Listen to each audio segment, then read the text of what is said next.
Hey guys, I'm Mina SayWhat here at the Radio 103.9 Lounge. I have a special artist who will be performing today. His name is DDG. Yes. How you doing? Can you turn my mic up, please? Check one. I don't know what just happened to the mic. Okay, great. So I wanted to make sure my mic is all right because it kind of switched up there. Yeah. So how you doing, DDG? How are you today? I'm good. I'm really good. Yeah? Can we fix the mics, please? Something's going on with them. So tell me about your name. Like, how'd you get your name? So my name is actually, it's my initials. So my name is Daryl Dwayne Granberry. So, it's just my initials, DDG. That's good. Yes, ma'am. I thought it was going to be like, you were going to be like, I don't know, I just came up with it. Somebody told me they thought it meant drop dead gorgeous. I can see that. Yeah, I mean, it's cool though, but it's just my name. I noticed that about you. Like, you're a good looking guy here. Okay. Do you think that helps you? I think so. It's good to have good looks, especially on stage and stuff like that, being out in the public, being a public figure. Right. Yeah. So we were talking before we started the interview. You actually started doing videos on YouTube. Yes, ma'am. And then transitioned into music. Yep. So what made you go on YouTube and start doing stuff? I just like entertaining, I just like having fun. So it was all about just fun for me. And then it turned into a career very, very fast for me. And I started making money from it. And I always been into music though. But then once I opened up that door for me to have like a following, to have like a audience, it made it easier for me to go into music. Right.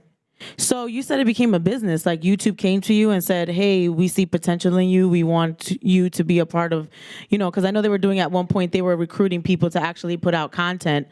And then they were creating basically a platform for people to we were talking about TV, how TV's kind of phasing out a little bit. They were really innovative with trying to put people on board to create this content that people wanted. Were you a part of that? Like, how were you getting? I was just somebody that just liked to make videos, and YouTube was already popping at the time when I got on it, So I was just making videos, and then you get monetized. Yeah. And then that's when you start making money. And once you make over $100, you get that money. You know what I mean? And my first check, actually, I was working at TJ Maxx, and my first check was $200, and I quit as soon as I You quit with $200 check? Because I'm like, it's crazy because I'm really just having fun doing videos, and I just got paid for it. If I can make $200, that means I can make $10,000, and I can make $100,000 if I keep working. That's good that you had that oversight. Yeah. So what were you making at TJ Maxx at the time?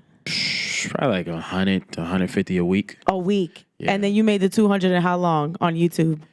It takes a month to get paid. Okay. So it was it wasn't as smart as it sounds, but it was this is just dope. I can just make money from home. Right. And I see the analytics going up. So it was it just made sense. Yeah. So around what time did you decide I'm actually become an artist? And did you have any musical background prior to that? Yeah, my dad used to be an engineer. So I used to mess around in our little home studio with my brothers and stuff like that. And then also, I used to battle rap in school, and then I used to do diss tracks on YouTube and stuff like that, and they used to hit millions and millions and millions of views. So I was like, let me go into music. And I saw one of your little freestyles. Yeah. The one of them where you were something about Trump. I'm in DC. And oh yeah. I thought that was cute. Yeah, that was yesterday or something. Yeah, I saw that. Recent. Yeah. So you do that off the top all the time for fun? Yeah, I just be having fun with it. I don't do something now. Let me see. It's crazy. Put me on the spot.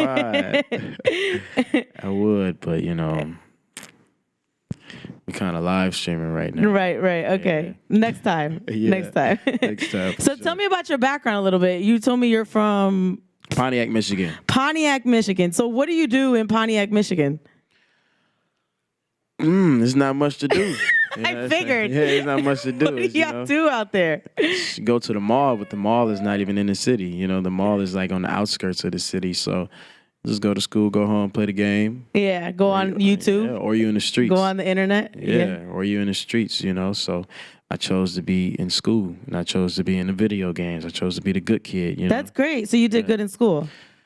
I was valedictorian in school. Yes, DDG, you get him. Okay. Yes, he got the face and the brains. Yeah, You're a problem. That's something I'm really proud of. Yeah, I that's tell everybody great. that. Yeah, that's a big deal for me. You know what? It's it's funny you say that, and I'm thinking about something that I read where you said you got like a 20 on your ACTs and you were upset. Yeah. Because you wanted a 21. I literally cried. You know what I mean? Because I was really big on school. Like, that's something that I took very, very serious. Like, I take music serious. That's how I took school serious. So I used to stay after school, like, every day and study. You know what I mean? People used to pay me to do their homework. I was that kid, you know? But I was, like, the best of both worlds. I was the cool kid. You know, I had the girls with me and all this other stuff, but I was also smart at the same time, you know. But the ACT, I took it, like, 4 times. I got a 23 times. Then the last time I got a 19, and I just said, forget it. That's good. Some people can't even get a 20. I think I got a 22. Yeah. So you did the SATs? ACT. Did you do SATs though? No, they only do the ACTs on that part of the country. Yep, in Michigan. Yep. Okay. That's good. I like that you're saying that, you know, because some kids don't think school is important, but school is important. Yeah, I think school is fun. It's competitive to me. Right. You know, so you have kids? What's like your personal life like? Nah, I ain't got no kids. No yet. kids? Nah, okay. Yeah. How old are you? Huh? I'm 21. Oh, okay. Yeah. No kids yet? What does that mean? Is there one on the way? I like kids, so that's the thing. That's dangerous for me, though. I don't need to have none, but I like kids. But I ain't got no kids. I ain't got no babies on the way, nothing like that. But I'm only 21. Yeah. I'm just working, my career shooting off. Right. I shouldn't have no kids right now. You know? Right. Just asking, you know. Yeah. I don't know, a cute kid like this with some brains, you would think, you know. Yeah, appreciate the compliments. So if you weren't rapping, like, what would you be doing? Because you're clearly smart. Ooh, I don't know, actually. You know, I really set myself to plan A and plan B. Like, one thing that I was like my first dream was to be an actor. You know, I did an independent movie before, and I just didn't like being told what to do, so I kind of like fell off from it because I felt like I was just lingering around, and then they was like, "Go stand over here." All right, say this. I'm like, you know, because right now like nobody tells me what to do. I do what I want to do. You know what I mean? And I just feel free. You know. So you're fairly new at the music, but like long term, do you have a plan? Because you just mentioned plan A and plan B, and normally people don't need, like I have plan A, plan B, plan C. You don't normally have people that even have plans for their lives. They're kind of just winging it and living. So I'm pretty sure you probably have plans for your future. So my plan A really opened up for a lot of other letters. You know, just being on YouTube and having such you have the alphabet? Yeah, I got the whole alphabet. Being on YouTube, like I can branch out to fashion. You know, coming out with like clothes. I can branch off to being creating like MCN, which is like managing other creators and stuff like that, or starting a record label. You know what I mean? Like I can do so much stuff just because I got this large fan base. You know, so but like, you know, rapping and making music and even singing is like a passion of mine. Right. Yeah. Tell me about your outfit, because I can already tell you're very fashionable. You told me you're into turtlenecks now. Yeah, this is my turtleneck look. Yeah, this is my new thing right now. So I'm rocking I got all the turtlenecks in the country right now. Yeah. Do you do the? You remind me of Trey Songz a little bit, like your swag a little bit. Do you do the Trey Songz face? You know how you be like the cute face. When I'm talking to the ladies, yeah, maybe. Can I see it? Nah, I can't do that right now. You can't show me the face? I can't do it. You put me on the spot. I'm nervous. So tell me about your new project, because you dropped the project, EP, right? Yes, ma'am. So tell me about it. It's 4 tracks. Mm-hmm. Sorry for the Hold Up is the name of it. Mm-hmm. The reason I named it that is because I got a song on there called Hold Up featuring Queen Naija. I love it. It's one of my favorite songs on there. Appreciate it. Yeah, I got a song, and I made that song actually last year, like maybe like 6-7 months ago. Right. And I've been teasing it for so long, and then I finally dropped it. So let me call it Sorry for the Hold Up, you know. But yeah, I got a song called Lil Baby on there, which I really, really enjoy. Uh-huh. And I got another song called Too Much to Lose. And Run It Up, of course. Run It Up, yeah. Which is your single. Yep. So talk to me about the Queen Naija, because I feel like, you know, I've heard her songs, but I feel like she's like, it's a different vocal tone that I'm hearing in this song. She sounds amazing. Yeah. I think I brought something out of her. So you guys are in the studio together? Yep. Yeah, we was in Atlanta when we made that one. This was prior, when she was pregnant at the time, or prior? She was pregnant at the time. Yeah, she was pregnant at the time, so. That was probably the baby in there singing. This is actually before people knew that she was pregnant, I think. Yeah, people didn't even know she was pregnant when we made this. You know what's crazy? I did an interview with her right here, and I had no idea she was pregnant. Yeah. Like zero. And then afterwards, I started doing the math when she announced it, And I'm like, wait, she was pregnant during my interview. Yeah. And Clarence was sitting right there. Yeah. And I was asking her about Clarence, and she's like, well, you know, we're not really like announcing what we're doing. And she was pregnant, you know, during the interview. Yeah. So who came up with like the treatment for the song? Did you guys work with a producer, or was this all you? Nah, yeah, we work with a producer. Yeah, so it all came together just perfectly. And I don't know, man. You write all your own stuff? Yes, ma'am. Okay. Yes, ma'am. That's right. How do you feel about ghostwriters? I mean, you know, it's cool. You know, it's all art. You know, people ghostwrite for a reason, you know, because they don't want to be in the limelight, but they got the talent. And then you give it to another talent that's able to produce it, able to project it and make it a hit, you know. So either way, if it hits, then it's some talent in there, you know what I mean? Yeah. So it's like, you know, I'm not against it. Right. Would you do that for another artist? Yeah, I would actually. I think that's dope, you know, because I'm good at writing. Oh, okay, good. I'm really good at writing. So Run It Up. You have G Herbo on it, YBN Namir, and Black Youngster, right? Yep. And talk to me about their verses, because I have a favorite, the person that I think killed the whole song, besides you, obviously. But who do you think like had the best verse on that? To me personally, I like Black Youngster. Me too. I was hoping you were gonna say that. Yeah. He comes in like a boss. He comes in and like the cadence and the flow. Yeah. I got his first actually, and when I first heard his verse, I was like, "Ooh, that's crazy." So when you hear someone's verse, you gotta like, do you want to go back and like redo it, like redo yours? Sometimes it actually for like the song to hold up, I redid my verse a few times. You know what I mean? But the Black Youngster verse, that was crazy. Because, you know, I don't know him personally. So, like, if you get a verse from another artist that don't really know you, you're expecting something that's not their best. Right. But that was, like, fire. And I was like, oh, that's lit. Yeah. Why wasn't he wasn't in the video, right? He's in the music video, but he wasn't there. I think he was, like, in Amsterdam or something like that. Oh, getting it popping. Yeah. Amsterdam. He's doing his thing out there. You had a project, an older project called Take Me Serious, which I thought was an interesting like title to name something. Yeah. Where did that come from? Just because like coming off of YouTube, a lot of people don't take you serious. They're like, oh, he's just a YouTuber, he's a YouTube rapper or whatever. And I just wanted people to take me serious, you know, because a lot of people was like, why is he on, like even XXL, like I got the most views on my pitch. Like out of every artist that did a XXL pitch, mine was trending and he got the most views. And people will still call me like a YouTube rapper. I'm like, at some point, you know, you got to give me my credit. You know? Why do you think that is? Because every new artist that I talk to, literally their come up is from YouTube. Like or social media. Yeah. But why do you think people are still not respecting that avenue for music?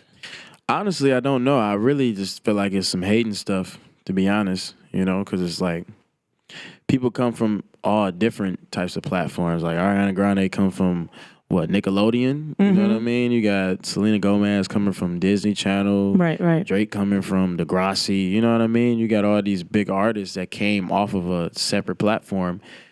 And, you know, I guess you just got to break that barrier. That was good. Yeah, I didn't even stack it up like that. Yeah. I was, wait a minute. Once you break that boy's right. Yeah, once you break that barrier, then it's like people forget about that. You know? But one thing about me, though, I don't want to stop YouTube. I want to be like at that Drake level and still doing it, you know? Yeah, I feel like But do you think it kind of is too personal sometimes? Because you have to share a lot of yourself you share on these a lot, platforms. But like even now, like if you watch my channel, you might think you know me, but you don't. You know, I don't show everything. It's a lot of stuff that people don't get to see that I do and see, you know. Like, I don't vlog, like, if I'm kicking it with somebody or something, I'm not going to whip out a camera, you know what I mean? It's just like, You have a girlfriend? Nah, I don't. Okay. Single. So what don't people know about you that think they know you? I'm very, very, very, very chill. I'm laid back, super laid back. In my videos, you know, you got to be entertaining. Right. You know what I mean? So I'll be a little loud and stuff like that, but I'm really chill. I'm observant, you know. I like to relax. What's your birthday? What sign are you? I'm a Libra. Ah. Yeah. So you are chill. Super That's duper chill. what Libras do. They Yeah, chill. really be relaxing, chilling. Good entertainers, though. There's a lot of successful Libras out there. Yeah, yeah. So today's a rough day because all this stuff happened with like Nipsey Hussle. Yeah, that messed me up. Did you have any interaction with him? Have you guys have you guys shared words at all? Nah, we haven't. But I listened to his music, and like my brother was a really, really big fan as well. And like yesterday is when it happened, and I had to perform. It happened like while I was on my way to the venue. It messed my whole mood up, you know. So, Yeah. Yeah. So I did like a moment of silence and stuff like that. During your show? Yeah. That was great. Yeah, it was sad for sure. Like, Yeah. it's just weird to even think that happened. You know what I mean? Because like I just watched a little GQ thing that he did with Lauren London. Yeah. And now this happened, you know? Right. So it's sad. What does a young rapper like you learn from a guy like him just by watching him? I don't know, man. It's just be safe. That's what I took from it, you know? But he was like a leader, you know? He was about empowerment and giving jewels. That's the type of person I am, which makes me like, you know, kind of scared. You know, it's like, wow, that's crazy. Like, you can still be this great to the people and something can still happen to you. It's like nobody's safe. You know what I mean? So, it just made me feel more cautious and more paranoid. I don't like to be paranoid, but you gotta be, you know? Yeah. Scary world. It is. It is. Well, DDG, what are you performing today? Because we're going to get a performance from you, right? Yeah, I'm gonna give y'all some Run It Up and some Little Baby. Oh, okay. Yes, Tell us about Little Baby a little bit, because we talked about Run It Up. I wanted to get grown. You know what I mean? Don't rush. Because then when you get grown, you want to get young again. Yeah. I wanted to get grown on this song, though. You know, it's like a melodic, like, intimate song. You know what I mean? Like, it's something that you would play with your girl or something like that. Okay. So it's like, you know, it's a vibe. You have another song like that called Arguments, right? Yep, that's my biggest song, actually. Oh my God. So the video to Arguments, Yep. the girl at the end gets hit by the car, which I was like, oh my God, why would she get hit by the car like that? You just spoiled it. That's What? crazy. Wait, but then she's pregnant. Pregnant, yep. Before we go to your music, like, did you come up with that? What's the symbolism behind that? Yeah, I came up with that. It was just like, you know, it's just the whole point of the video was, what's the point of arguing? Life is so short. Oh. You know what I mean? Like, you can sit here and get in this fight, but you don't really know, like, when is the last time you're going to see this person. You know what I mean? So she ended up getting hit by a car, and she was pregnant. That's crazy. That's sad, and right? then it looked real. I was like, good Lord. Yeah, like, imagine you getting in an argument with your significant other, and then 5 minutes later, he get hit by a car. Right, it makes you reevaluate. Like, we should never end on a like bad note. Yeah, you gotta go to sleep happy. Right. You gotta Well, you're solve it. performing your other lady song, Little Baby, right? And Run It Up. So the people here, you have YouTube here, you have your managers, the label people, which are signed now. Please give it up. DDG performing live here on the Radio 103.9 Lounge. I'm Mina SayWhat. I'm gonna move out of your way. All right. Face down, little baby, you know how we getting down. My friends told me